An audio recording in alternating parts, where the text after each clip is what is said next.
낭만서점 241회에서는 존 그린 작가의 잘못은 우리 별에 있어를 다룹니다. 네, 저는 안녕 헤이즈를 먼저 봤잖아요. 네. 그래서 얼마나 다를까에 좀 처음에는 주안점을 두고 읽었는데 네. 야, 그게 다르지 않다. 디테일만 좀 다르다. 그 디테일은 무엇이냐? 극중에 등장하는 인물들이 소설과 영화에서는 살짝 다르다. 네. 근데 영화는 네. 배우들의 캐스팅이 흥행의 주요한 또 척도가 될 때가 있잖아요. 그런 점 때문에 그런 디테일은 좀 다를 수 있겠구나. 하지만 큰 줄기는 다르지 않다. 정리하겠습니다. 이 안녕 헤이즐이 2014년에 개봉을 했고요. 네. 이 원작이 되는 잘못은 우리 별에 있어는 2012년에 출간이 됐습니다. 네. 2년 만에 영화화가 된 건데요. 그건 굉장히 빨리 된 거예요. 잘못은 우리 별에 있어라는 원작 소설이 그만큼 미국에서는 크게 이슈가 있었다라는 얘기가 되거든요. 와, 2년 만에 영화로 만들어졌다는 건 이 책이 나와서 인기를 끌었을 때 바로 판권을 사가지고 바로 그냥 배우 캐스팅에 들어갔다는 아마 그런 얘기가 될 거예요. 그렇죠. 이 잘못은 우리 별에 있어가 출간이 됐을 때 당시 아마존닷컴 종합 1위까지 올라갔다라고 되어 있고요. 네. 또 출간된 해에 최고의 책으로 선정됐다라고도 나와 있습니다. 네. 그리고 2년 후인 2014년 이때 이제 영화가 개봉했으니까 네. 그때 다시 한번 베스트셀러 목록에 올라갔고요. 책과 영화의 관계에서 수익 면에서는 네. 선순환이 이루어지는 거죠. 그렇죠. 네. 자, 이 책에 대해서 책도둑의 작가 마커스 주사기요 이런 평을 했네요. 삶과 죽음 그 사이에 있는 인간에 관한 소설이다. 독자는 웃고 또 울면서 더 많은 것을 찾아 다시금 책을 펼치게 될 것이다. 네. 지금 말씀하신 부분이 좀 핵심이죠. 그러니까 죽음을 다루고 있긴 한데 우리가 죽음이라고 했을 때 굉장히 어둡고 좀 침울하다는 생각을 그냥 자동 반사적으로 하게 되지만 네. 잘못은 우리 별에 있어는 그런 선입견을 완전히 뒤집어 버리죠. 굉장히 밝은 분위기 또 코믹한 대사도 등장을 하고 하지만 그렇다고 해서 너무 가볍게 죽음을 다루는 것은 아니죠. 네. 아마 그렇기 때문에 이제 그런 평이 나왔겠죠. 먼저 이 작품을 쓴 존 그린 작가 소개부터 해드릴게요. 네, 존 그린 작가 소개해드릴게요. 존 그린은요, 미국 도서관협회가 수여하는 마이클 프린츠상과 에드거 앨런 포상 등 권위 있는 상을 여러 수상했다고 해요. 굉장히 재능 있네요. 뉴욕타임스 선정한 또 베스트셀러 작가이기도 하고요. 그러니까 이 독자의 사랑도 받고 평간의 이제 극찬도 이렇게 동시에 받게 된 경우인데요. 첫 작품인 알래스카를 찾아서부터 이미 그런 상황이어서 유명 작가의 반열에 올랐고요. 한 해 가장 뛰어난 청소년 교양 도서를 선정하고 수여하는 프린츠상과 가장 뛰어난 미스터리에 수여하는 에드거상을 동시에 수상을 했잖아요. 그 얘기는 뭐냐면 경계를 넘나들 줄 아는 이제 글쓰기를 한다. 뭐 독자의 세대도 그렇고 또 우리가 흔히 그냥 상대적인 개념처럼 순문학, 장르문학을 좀 구별하는데 거기에 경계도 이렇게 넘어간다 이런 이제 뜻이 되고요. 단순하게 글만 쓰는 게 아니라 동영상 프로젝트로도 큰 인기를 얻고 있거든요. 그러니까 작가이면서 크리에이터. 그러니까 이 시대가 요구하는 여러 방면의 재능을 드러내는 그런 작가이기도 합니다.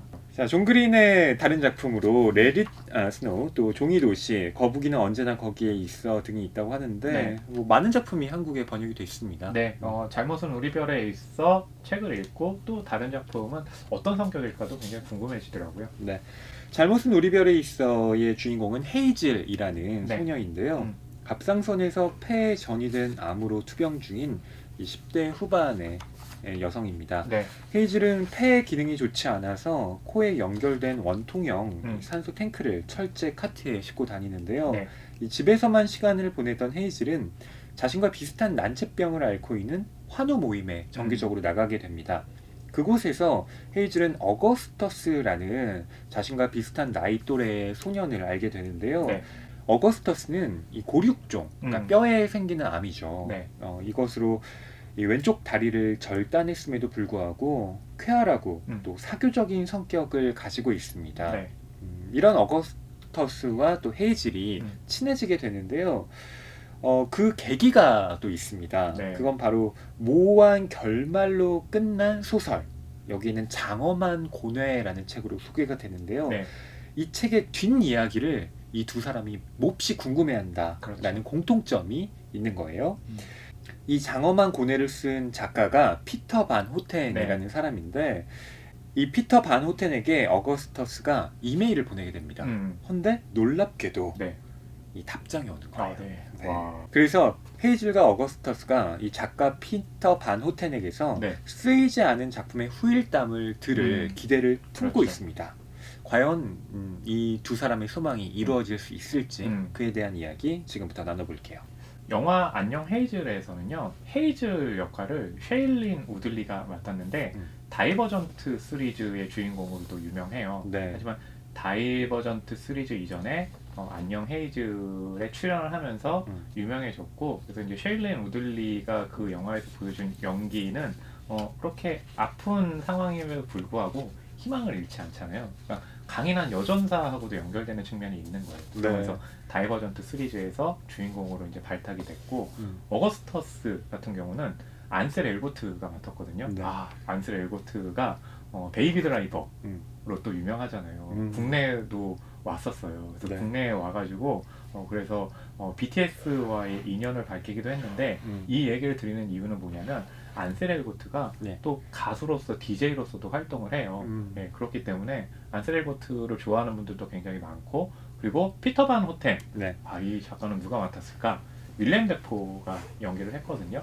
소설에서는 좀 피터 반 호텐이 뚱뚱하고 좀 나이가 굉장히 많은 그런 이 소개로 나오는데, 윌렘 데포는 카리스마도 있고, 아니 저 중년이 저럴 정도로 외모를 갖고도 돼? 할 정도인데, 윌리엄 데포도 꽤 인상적인 연기를 펼치면서 안녕 헤이즐은 캐스팅이 굉장히 좀 좋은 영화로도 호평을 받았죠. 그렇죠. 또 이 각본을 500일의 썸머 작가진이 맡았어요. 그렇군요. 500일의 썸머는 워낙 또 로맨틱 코미디의 걸작으로 평가를 받잖아요. 그렇죠. 남자분들이 특히 좋아하는 그런 로맨스 영화로 남아있죠. 여기에서 주인공이 썸머와 만나는데 결국엔 헤어지게 되잖아요. 근데 나중에 결말을 보게 되면 썸머가 가고 어텀이 오고, 그렇죠. 뭐 이러한 순환의 구조를 또 인지하면서 그래, 이 또한 지나갈 거야. 그게 슬픔이든 기쁨이든 간에 그렇죠. 그런 교훈을 우리에게 주잖아요. 그리고 이 영화를 조시분 감독이 만들었어요. 1979년생, 그러니까 젊은 감독이죠. 조시분은요 배우로도 활동을 하고 있는데, 배우로 활동하다가 잘못은 우리 별에 있어로 또 영화를 연출하기도 했는데, 배우들이 영화 연출하는 경우 꽤 있잖아요. 왜냐하면 굉장히 유명한 감독들 옆에서 이 사람들이 어떻게 연출하는지를 가장 가까운 거리에서 보잖아요. 그렇죠. 그렇기 때문에 배우를 하는 분들은 영화 연출에 대해서도 그런 대작가들과 함께하기 때문에 자기만의 노하우가 있어요. 그렇기 때문에 영화로 연출해서 성공하는 그런 배우 출신 감독들도 많은 거죠. 이 영화는 또 당시에 쟁쟁한 영화들을 누르고요. 박스오피스 1위에 올랐는데 그건 이 영화, 그러니까 원작이 가진 힘에 있다고 볼 수도 있을 것 같아요. 엣지 오브 투마로우, 톰 크루즈가 나왔던. 톰 크루즈가 누굽니까? 하지만 톰 크루즈도 안녕 헤이즐 앞에서는 무릎을 꿇었습니다. 그리고 또 말리피센트도 당시에 개봉을 했었는데 이런 블록버스터들을 다 제치고 이 영화가 순위권에 오른 걸 보면 여기에는 분명 감동과 또 어떤 그 감동을 만들어내기 위한 여러 가지 장치들이 아주 잘 조화를 이뤘구나라는 걸 확인할 수가 있는 거죠. 그리고 블록버스터보다 상대적으로 예산이 적은 작품이 흥행에 성공했을 때 반가운 이유는 뭐냐면, 우리가 영화라고 얘기했을 때 거대한 볼거리를 굉장히 중요한 그 기준으로 삼는 경우가 있는데, 항상 영화는 거대한 볼거리만 있는 건 아니잖아요. 그렇기 때문에 또 안녕 헤이즐은 그런 점에서도, 특히 한국에서는 언젠가부터 청소년 영화라고 할 만한 것들이 많이 없어요. 그렇기 때문에 청소년들이 자신들의 이야기를 좀 해주는 것에 대한 목마름, 배고픔이 있었는데, 안녕 헤이즐이 한국 관객, 특히 한국 청소년들에게 그런 갈증을 좀 해소시켜주는 역할을 하면서 또 많은 청소년들이 이 영화를 찾기도 했거든요. 그러니까 이 방송을 듣고 있는 청소년 분들이 있다면 안녕 헤이즐 나 괜찮게 봤는데? 라고 하셨던 분은 잘못은 우리 별에 있어 책도 조금 늦었지만 읽어주시면 더 좋겠네요. 설정만 딱 듣고 보면 저는 이제 처음 떠올렸던 단어가 비극인 건데, 비극이라고 했을 때 우리는 당연히 너무나 슬프고 좀 힘든 그런 이야기겠다라고 생각을 하잖아요. 근데 그냥 설정상의 비극이지만 비극이라고 해서 항상 어둡거나 그렇게 다루는 건 아니잖아요. 비극이 어둡긴 하죠. 결말은 예정되어 있으니까요. 두 사람이 이별할 수밖에 없겠구나라는 걸 이미 관객들 또 독자들은 시작부터 염두를 하게 됩니다. 하지만 그럼에도 불구하고 우리는 비극을 보죠. 그렇죠. 왜 그런가? 카타르시스 때문이라고 아리스토텔레스는 이야기를 합니다. 시학에서 그런 말을 했는데요. 카타르시스라는 게 그러니까 비극을 봄으로써 이 마음 속에 있던 불안감, 우울감 이런 것들이 정화된다라는 걸 이걸 카타르시스라고 이야기를 하는데요. 비극의 효과가 그렇습니다. 실제로 우리가 슬픈 감정에 휩싸였을 때 뭐 기쁘고 뭔가 활기찬 노래를 듣는다고 감정이 막 이렇게 극적으로 변하는 건 아니잖아요. 그렇죠. 근데 내가 발라드를 듣고 뭔가 슬픈 노래를 계속 듣는데 그것이 어느 순간 눈물이 쭉 흐르고 난 다음에 그렇죠. 좀 기분이 전환되는 경우를 우리는 종종 맛보게 됩니다. 그게 카타르시스라고 할 수가 있는 거죠. 이 카타르시스가 비극을 보는 이유를 설명해주는 중요한 문학적 개념인데 뭐 이게 잘못은 우리 별에 있어 뿐만 아니라 다른 문학 영화에도 마찬가지로 통용이 돼요. 뭐 예컨대 셰익스피어의 4대 비극이라고 하는 작품들이 왜 끊임없이 회자되는가.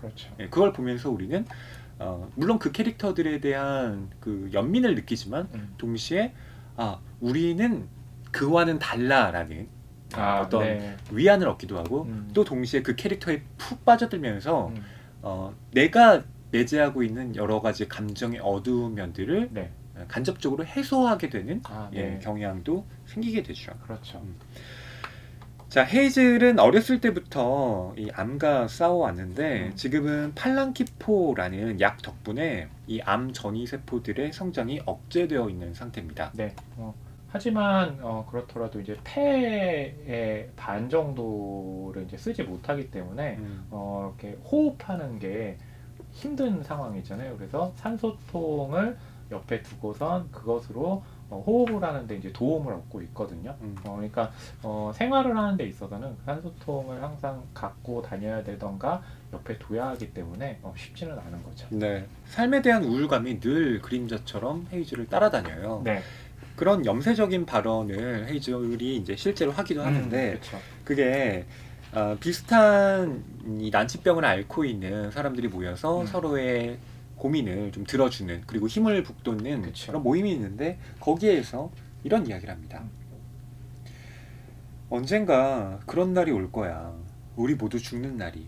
모두 다. 인류가 죄다 사라져서 누가 이 땅에 존재했다는 사실도 우리 인류가 여기서 뭘 했다는 것도 기억할 사람이 전혀 없게 되는 날이 올 거라고. 너희들은 고사하고 아리스토텔레스나 클레오파트라를 기억하는 사람조차 없어지는 거야. 우리가 하고 만들고 쓰고 생각하고 발견했던 모든 것들이 잊히고 이 모든 것들이 무로 돌아가게 되는 거야. 마지막에 이제 무로 돌아가게 된다는 얘기를 들으면 저는 무슨 생각이 들었냐면 마지막에 무로 돌아간다면 우리가 지금 마지막이 아닌 상황에서는 훨씬 더 유의미한 활동들, 그러니까 이 시간을 좀 의미 있게 보내는 활동들을 더 적극적으로 해야 되지 않을까.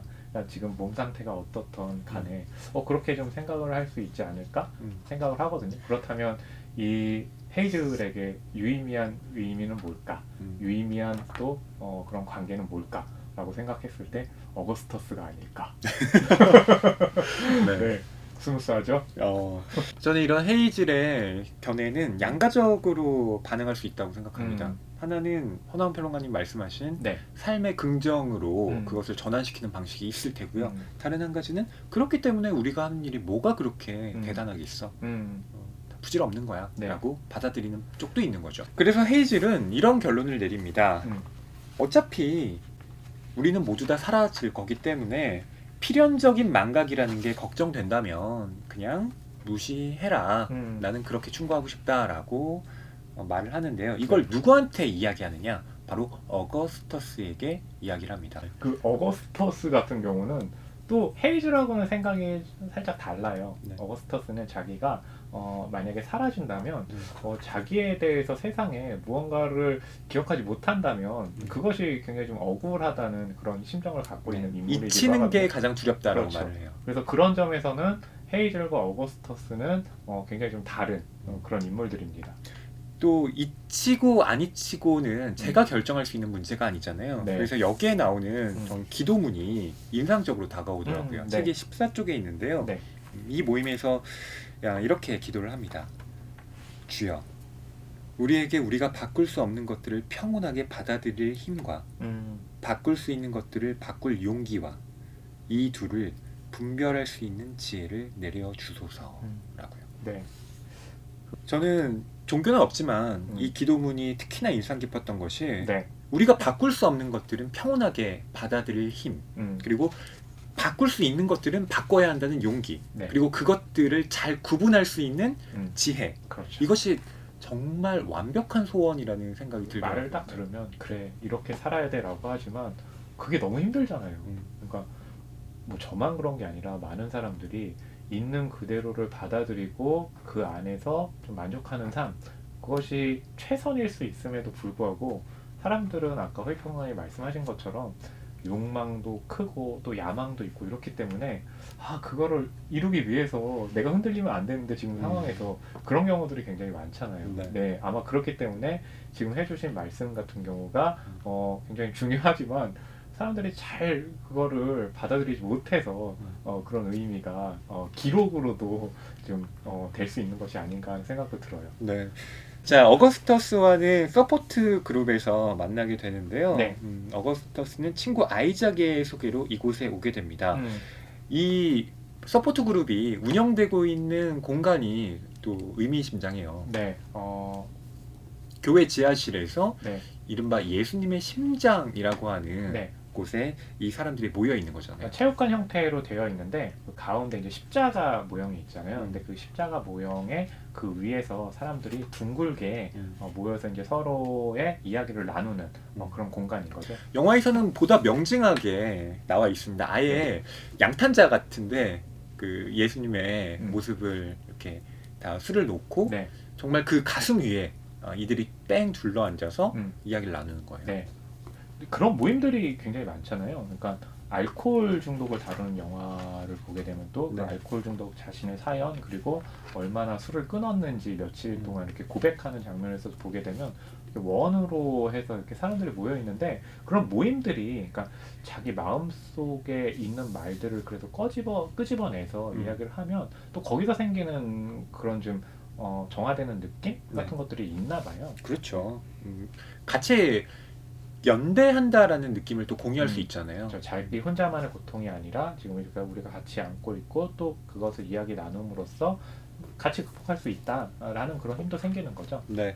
자, 아이작도요. 아픈 소년인데 눈에 암이 생겼어요. 그렇죠. 그래서 2주 안에 수술을 받을 예정이라고 하는데 그건 다시 말하면 곧 앞을 볼 수 없게 된다라는 말이기도 합니다. 그렇죠. 하지만 아이작에게는 이제 여자친구 모니카가 있어서 그 힘으로 이제 버틸 수 있다라는 사연을 또 가지고 있죠. 자, 모임이 끝나고요. 헤이즐과 어거스터스가 대화를 나누게 됩니다. 네. 이게 둘이 이제 만나는 그 전 상황이 어떻게 되냐면 원의 형태로 이제 둘러앉는데 거기에 어거스터스도 있었고 헤이즐도 있었는데 어거스터스가 헤이즐을 계속 빤히 쳐다봤던 거예요. 그래서 헤이즐이 그걸 보고 봤다가 다시 고개를 돌린 다음에 쟤 왜 저러지 이랬다가 다시 고개를 돌렸는데 그 상황에서도 이제 어거스터스가 계속 보고 있으면서 이제 둘의 관계가 처음 시작이 된 거죠. 네. 이미 헤이즐이 어거스터스를 처음 보고요. 좀 마음에 들어 했습니다. 그냥 터놓고 말하자. 그 남자애는 초멋있었다. 멋있지도 않은 남자애가 빤히 나를 쳐다보면 잘해봤자 어색한 상황이고 최악의 경우에는 거의 폭력이나 다름없다. 하지만 멋있는 남자애는 뭐 그런 거지 라고 13쪽에 쓰여 있어요. 네. 그리고 어거스터스가 헤이즐 너는 예뻐, 나탈리 포트만 같아 라고 이야기를 합니다. 네, 여기 이제 요정 같은 머리 모양이라고 했잖아요. 네. 근데 V4 벤데타 보면 나탈리 포트만이 중간에 삭발하거든요. 네. 그거를 좀 어거스터스가 좀 유머 있게 맞아요. 표현을 한 것 같아요. 그리고 그린라이트가 들어오니까 바로 직진합니다. V4 벤데타 꼭 봐야 돼? 찾아볼게 라고 하니까 그게 아니죠. 네, 지금. 근데 어디서? 우리 집에서. 나랑 같이. 네. 와, 이런 직진남이 없습니다. 또. 네. 그래서 처음에 이 헤이즐 같은 경우는 그걸 좀 거절을 하려고 하는 의사도 있었고, 또 하나 어거스터스를 멋있다고 생각을 하면서도 그 멋있는 상황으로 이어가려고 했는데 어거스터스가 헤이즐이 생각하기엔 좀 이상한 행동을 했던 거예요. 갑자기 주머니에서 담배를 꺼내요. 그렇죠. 그리고 입에 붑니다. 맞아요. 그래서 헤이즐은 아이씨, 쟤 왜 저래? 저 담배를 피면 안 좋은 상황에서 더 안 좋아질 텐데 하면서 어거스터스에게 처음 가졌던 인상이 깨져버리는 거죠. 네. 하지만 어거스터스가 이렇게 말합니다. 불을 붙이지 않으면 담배는 사람을 죽이지 못해. 그리고 난 한 번도 불을 붙인 적이 없어. 그렇죠. 이건 그냥 상징이라고. 이새에 죽음의 물건을 물고 있으면서도 그 죽음을 행할 힘은 주지 않는 거지. 그렇죠. 라고 말을 합니다. 맞아요. 그러니까 그 자신이 이제 죽음에 대처하는 방법으로 그런 얘기를 하니까 헤이즐은 아니 이럴 수가 얘가? 라고 하면서 이제 헤이즐의 엄마가 야 이제 집에 가야지 라고 얘기를 하지만 헤이즐은 아니야 나 갈 데가 있어 라고 하면서 어거스트의 집으로 같이 향하게 되죠. 그러니까 내가 죽음을 통제할 수 있다라는 의식을 이런 방식으로 표현한 게 아닌가 싶어요. 그렇죠. 네, 어거스터스의 집으로 가게 된 헤이즐. 이 어거스터스의 집 지하에요. 휴식 공간이 마련되어 있습니다. 네. 거기에서 이야기를 나누게 되는데 어거스터스가 알고 보니까 농구를 했어요. 네. 트로피도 참 많습니다. 그만큼 좀 뛰어난 선수였다는 얘기도 되고요. 그런데 그 농구 선수에게 중요한 건 뭐 슛을 쏠 때는 이제 팔의 움직임도 중요하긴 하지만 그 슛을 쏘기 위해선 달리고 움직이고 해야 되기 때문에 다리를 많이 쓰는데 고력종으로 다리를 이제 절단했다고 좀 표시가 됐잖아요. 그럴 때 이 어거스터스가 받았을 그 절망감은 얼마나 컸을까. 그럼에도 불구하고 지금 굉장히 밝은 모습을 보여주고 있다는 거는 또 어거스터스가 어떤 성격인지도 드러내주고 있죠. 네, 어거스터스가 지금 보면 굉장히 쾌활해 보이지만 네. 실은 내면의 아픔을 간직하고 있는 소년이다라는 걸 그렇죠. 짐작해 볼 수가 있는데요. 이 어거스터스가 헤이즐에게 암 이야기 말고 진짜 네 이야기를 해보라 라고 말을 하잖아요. 네. 관심사, 취미, 열정, 집착 등에 대해서 들려줘 라고 얘기를 할 때 어거스터스가 참 속이 깊은 친구구나 라는 생각이 들더라고요. 맞아요. 다가올 죽음에 대해서 그거에 대해서 지금 그렇게 걱정하는 게 아니라 지금 현재 두 사람이 가질 수 있는 기쁨과 행복이 있을 건데 거기에 집중하는 것 그에 대한 또 이야기를 들려주는 거겠죠. 헤이즐이 자기가 좋아하는 책에 대해서 말을 합니다. 그게 바로 장엄한 고뇌인데요. 그 이야기를 듣고 어거스터스가 혹시 그거 좀비물이야? 라고 묻습니다. 책도 좀비에 관한 이제 책 전쟁물을 굉장히 즐겨 읽고 게임도 그런 전쟁 게임 같은 걸 좋아하잖아요. 그러니까 장엄한 고뇌라고 헤이즐이 얘기했을 때 그 자신의 기준에서는 좀비물 같다고 생각을 한 거죠. 아니면 뭐 특수부대원이 나오는 그렇죠. 소설이야 라고 묻는데 서로 좋아하는 책을 공유하죠. 헤이즐은 장엄한 고뇌를, 또 어거스터스는 새벽의 대가라는 책을 추천해 줍니다. 이 새벽의 대가는 비디오 게임을 소설한 작품이에요. 네. 그래서 두 사람이 각자 좋아하는 책을 읽고 그에 대한 독후감을 나눕니다. 네. 그 중에 하나 이제 장엄한 고뇌 같은 사연이 또 이 책에서는 책의 끝까지 중요한 그 매개체로 또 작동을 하죠. 네, 이 장엄한 고뇌는 책 54쪽에 나와 있는데요. 네. 이 안나라는 이름의 여자와 또 정원사 일을 하고 튤립에 집착하는 그의 한쪽 눈이 없는 엄마가 중부 캘리포니아의 작은 마을에서 평범한 중산층보다 조금 낮은 수준의 삶을 살다가 안나가 드문 혈액암에 걸리게 되는 이야기다라고 쓰여 있습니다. 네. 근데 이 책이 뭐가 좀 의아한가 하면 네. 결말이 너무 그쵸. 뜬금없게 끝난다는 데 있습니다. 제가 소개를 해드리면 그 네덜란드인 이제 튤립을 재배하는 이제 네덜란드인인데 안나의 엄마와 결혼을 앞두고 있어요. 그래서 안나가 계밀과 소량의 비소를 투약하는 말도 안 되는 새로운 치료를 막 받으려고 할 때 책은 갑자기 그런 이라고 마치 문장을 시작하는 듯 하다가 중간에 끝나버리거든요. 네. 그게 이 책의 결말이에요. 안나가 이제 서술자라고 말씀드렸잖아요. 그러니까 그렇다면 안나가 글을 쓰다가 죽은 건가? 라고 이해도 할 수도 있지만, 그렇다면 안나의 엄마도 그렇고 그 네덜란드 튤린맨도 그렇고 도대체 이후에 어떻게 됐을까 너무 궁금해지는 거잖아요. 네. 예, 그래서 헤이즐 같은 경우는 이 결말에 대해서 너무나 큰 궁금증을 가지고 있었던 거죠. 어거스터스도 이 책을 읽었기 때문에 그 궁금증은 똑같이 갖게 됩니다. 그래서 헤이즐에게 문자를 보내서 제발 이것이 끝이 아니라고 말해줘 라고 예, 자기의 메시지를 이제 전하기도 하는데요. 어거스터스가 행동파이기 때문에 바로 실행에 옮깁니다. 이메일을 작가에게 보낸 거예요. 그리고 그 작가의 비서인 리더비의 계정을 통해서 답신을 받게 됩니다. 피터 반 호텐이 이야기한 결론은 뭐냐면 이 책의 후일담을 쓸 생각이 난 전혀 없다.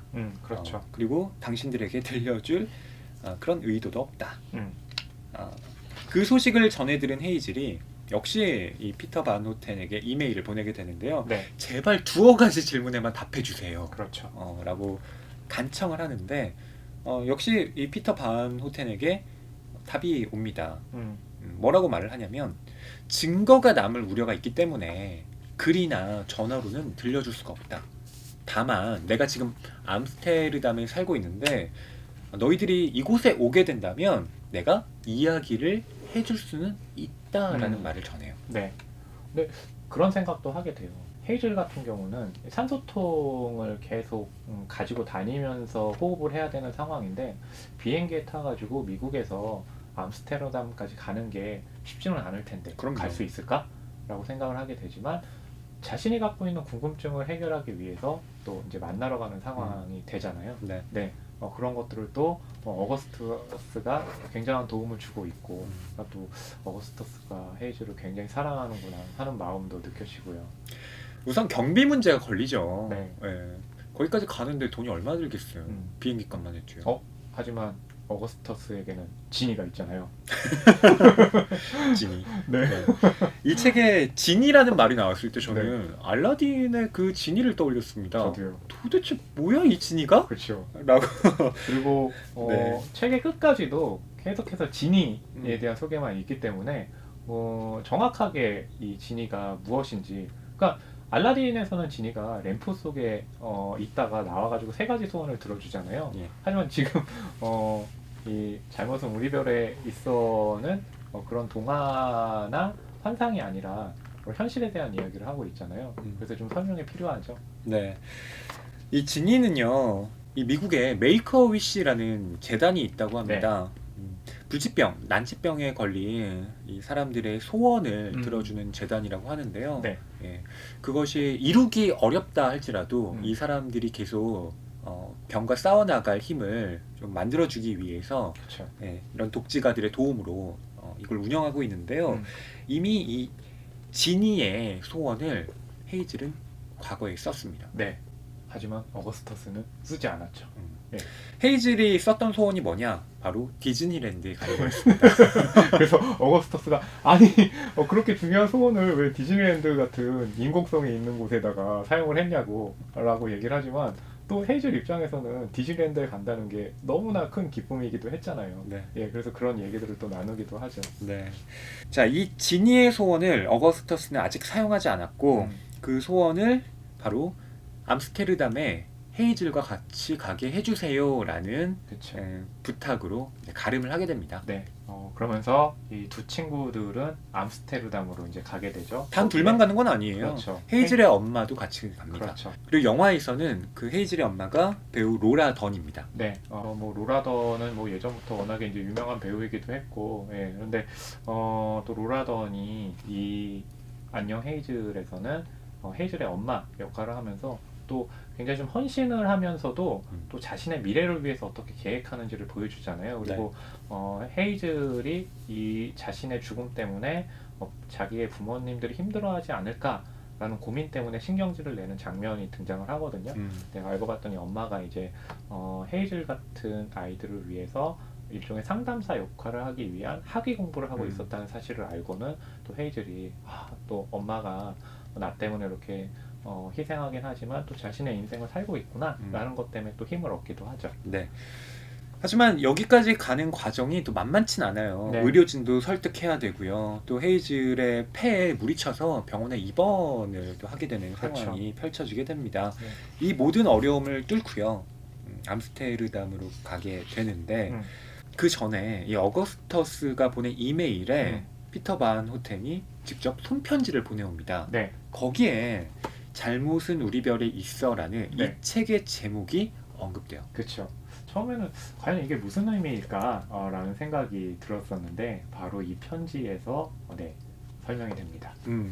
그 편지가 어떤지 여러분께 낭독으로 좀 들려드릴게요. 120쪽부터 122쪽까지의 내용을 조금 낭독해 드릴게요. 어거스터스 군에게 4월 14일자로 도착한 전자편지를 받고 지극히 섹스피어적인 복잡함을 아는 어거스터스의 비극에 감탄했습니다. 이 이야기의 모든 사람들은 확고한 비극적 결함을 갖고 있더군요. 소녀의 경우에는 대단히 아프다는 것, 그리고 군의 경우에는 대단히 멀쩡하다는 것이죠. 소녀가 나아지거나 군이 아프게 된다면 별들이 끔찍하게 교차하지 않는 셈이 되겠지만 별의 본질이라는 것이 서로 교차하도록 되어 있는 것이고, 섹스피어가 카시우스의 편지에 쓴 친애하는 브루투스여, 잘못은 우리 별에 있는 것이 아닐세, 우리 자신에게 있다네 라는 말은 틀려도 이보다 더 틀릴 수 없는 말입니다. 로마의 귀족이라면 혹은 섹스피어라면 쉽게 그런 말을 할 수 있겠지만 우리의 별에는 잘못이 수도 없이 많습니다. 이야기가 다른 곳으로 흘러갔습니다만 이제 싫은 소리를 해야겠습니다. 죽은 자는 끔찍한 기억이라는 눈꺼풀 없는 눈에만 보이는 법입니다. 하지만 다행스럽게도 살아있는 자는 놀라고 실망하는 능력을 갖고 있죠. 워터스 군의 헤이즐 양은 살아있으니 다른 사람의 결정에 군의 의지를 강요해서는 안 됩니다. 특히 그 결정이 깊은 생각을 통해 나온 것이라면 말이죠. 헤이즐 양은 군의 고통을 덜어주고 싶어 하는 것이니 그걸 받아들여야 합니다. 헤이즐 양의 논리가 납득되지 않는다 해도 나는 이 이승이라는 슬픔의 골짜기를 어거스터스 군보다 오래 걸어왔고 내 입장에서 보자면 그녀는 전혀 정신적 문제가 없습니다. 진실을 담아 피터 반 호텐. 셰익스피어가 카시우스의 편지에 쓴 이 문장, 잘못은 우리 별에 있는 것이 아닐세, 우리 자신에게 있다네. 하지만 피터 반 호텐은 그 말이 틀렸다라고 이야기합니다. 그렇죠. 우리의 별에는 잘못이 수도 없이 많다. 맞아요. 그런 것도 있고, 그리고 병에 걸린다는 게 특히나 이렇게 어린 친구들이 걸린다는 것은 이 어린 친구들이 뭘 잘못했기 때문에 걸린 게 아니라 그냥 신체적인 어떤 조건이 이 친구들에게 아픈 상황을 불러온 거잖아요. 네, 그래서 그런 부분도 좀 확실하게 해주고 있는 그런 좀 의미를 담고 있다고 볼 수 있겠네요. 그렇습니다. 이 워터스 군이라고 여기 언급이 되는데 어거스터스 워터스죠, 이름이. 그렇죠.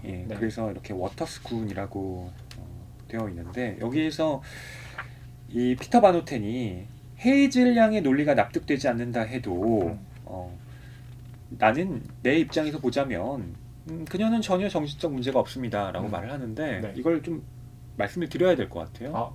사실은 잘 모를 테니까. 지금까지 이제 허위평론가님하고 제가 어거스터스와 헤이즐의 관계를 이제 말씀드렸는데 누가 봐서라도 둘은 사귀는 사이처럼 보이는데 공식적으로 사귄다는 얘기는 하지 않았던 게 헤이즐이 사귀고 싶다는 그런 인정을 하진 않죠.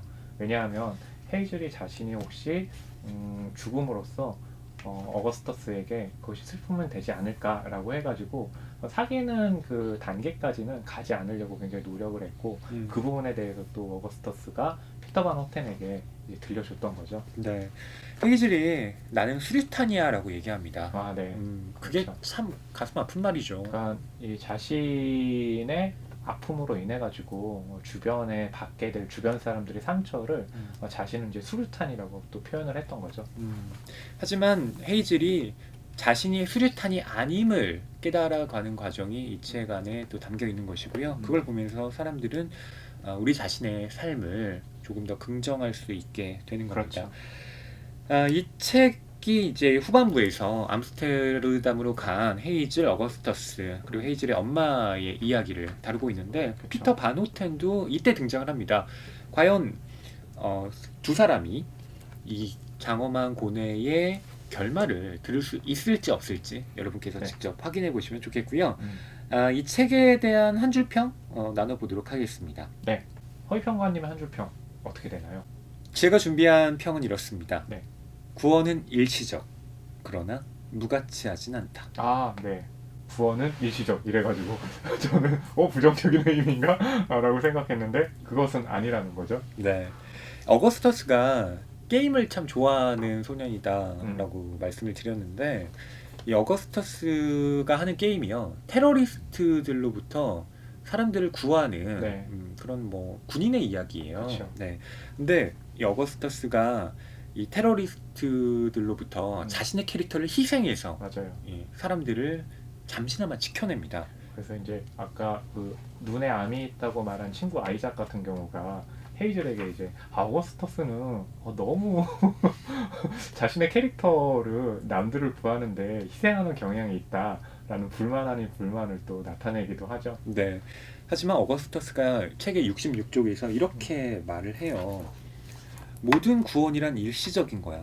하지만 내 인생이 그 애들에게 1분을 벌어줬어.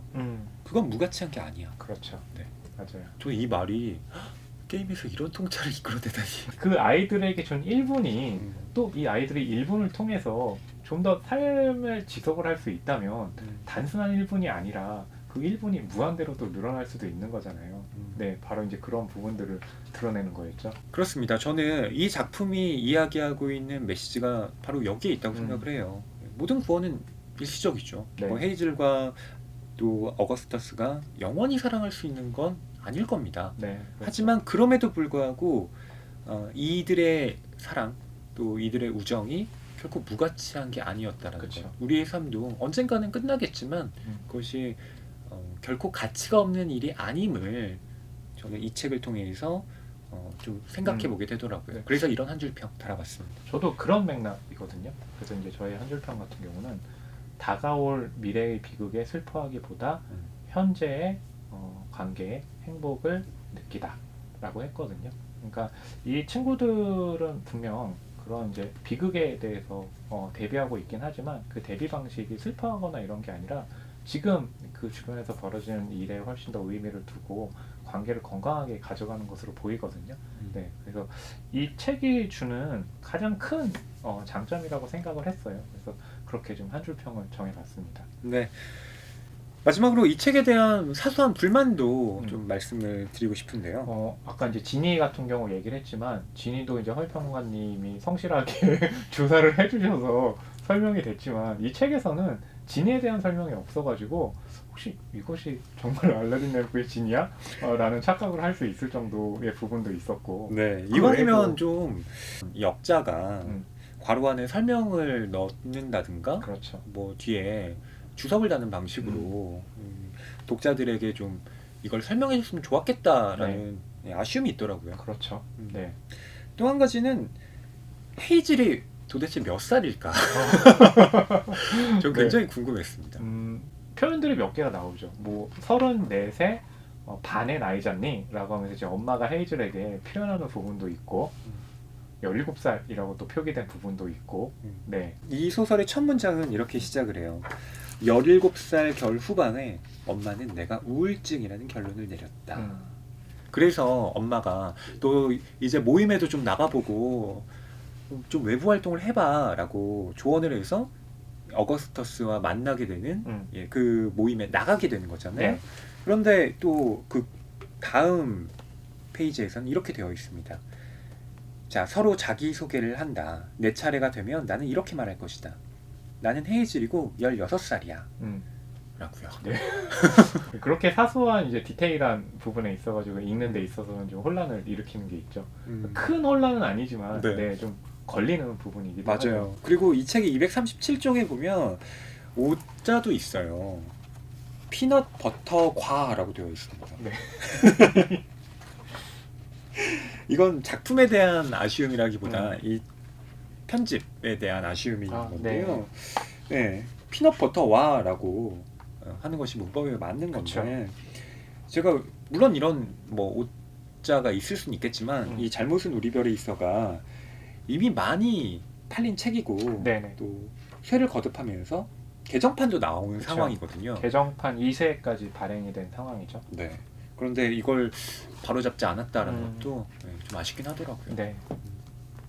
허남 평론가님은 뭐 없으십니까? 네, 그런 좀 작은 부분들은 넘어갈 수 있긴 하지만 저는 오히려 더 디테일하게 읽음으로 해서 이 극중에 나오는 인물들의 심정이라든지 네. 상황들을 더 자세하게 볼 수 있게 만드는 거잖아요. 근데 자꾸 그런 그 뭐 오타라든지 또 그 나이에 대한 부분들이 읽으면서 계속 상황을 좀 힘들게 만드는, 읽기에 힘들게 만드는 좀 지점이 있지 않나 싶어요. 네. 저는 이 책의 내용과 관련한 설정상의 좀 불만 같은 것도 네. 있긴 합니다. 어떤 부분인가요? 헤이즐과 어거스터스가 네. 중산층 가정이라 실은 이런 사랑도 할 수 있었다라는 겁니다. 네. 예. 그러니까 둘이 앓고 있는 병 같은 경우도 거기에 들어가는 돈들도 굉장히 좀 많이 필요한 상황이죠. 그렇습니다. 헤이즐의 아버지는 생화학을 전공했고요. 어머니는 보니까 거의 집에서 헤이즐을 돌보는 역할에 그렇죠. 전념하고 있는 듯 보입니다. 맞아요. 그런데 이 어마어마한 병원비와 또 이 생활을 하는 비용을 다 감당할 수 있는 거예요. 물론 우리는 암스테르담 여행을 갈 정도로 여유가 있지 않아라고 말은 나오죠. 하지만 네. 그럼에도 불구하고 헤이즐과 어거스터스가 나누는 이런 관계 자체가 네네. 실은 계급적인 격차를 보여주기도 한다라는 걸 네. 요즘에 코로나 사태와 관련된 미국의 상황을 지켜보면서 그렇죠. 더 저한테는 좀 명징하게 와닿더라고요. 그렇죠. 어떤 최악의 상황에서는 그 사회가 안고 있는 그런 불평등 같은 것들이 이제 그대로 드러난다는 것을 최근에 우리가 또 확인하기도 했죠. 그렇죠. 그러니까 이런 모임 그리고 이런 치료를 받을 수 있는 것도 실은 누군가에게는 특권일 수도 있다라는 거. 네. 예. 물론 이 작품의 내용 자체와 어울리지 않는 독법이라고 생각하실 수도 있겠습니다만 이 설정이 가리고 있는 것이 무엇인가를 그렇죠. 좀 들여다볼 필요도 있다라는 점 말씀드립니다. 네. 허나운 평론가님은 이 작품에서 좀 사소한 불만 같은 거 없으셨어요? 아니 뭐 헤이즐이나 어거스터스도 이렇게 자신들 죽음에 대해서 주변에는 굉장히 좀 밝고 잘 대처하는 모습을 보이기도 하지만 이 친구들에게도 이렇게 쌓이는 감정들이 있잖아요. 가령 아이작의 이제 여자친구 모니카 영원히라는 얘기를 했지만 헤어지는, 그렇죠.